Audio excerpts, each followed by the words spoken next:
Schumacher n'est pas fan du format sprint qui sera utilisé en Autriche. Espère la pluie.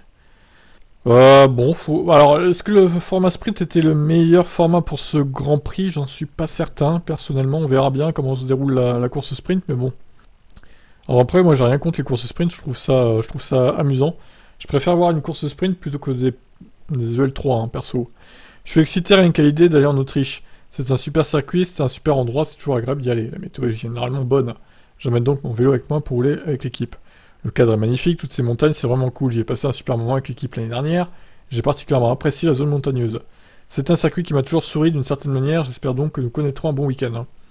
J'ai souvent disputé le format sprint en F2, mais je préfère les séances d'essais libres qui nous permettent de faire perfectionner la voiture, puis disputer les qualifs. La pression monte jusqu'à l'événement, que tout le monde attend avec le sprint.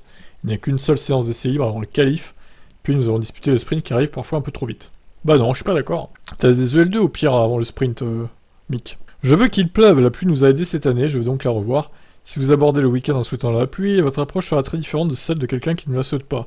Tout est question d'état d'esprit.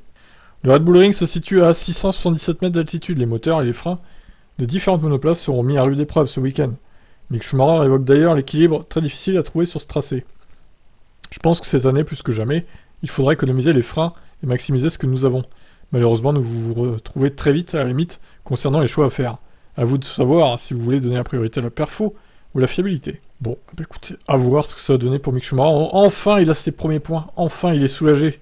Au moins, il aura plus cette pression-là, donc c'est déjà ça. Maintenant, il faut remarquer d'autres des points, Mick. Allez, ciao.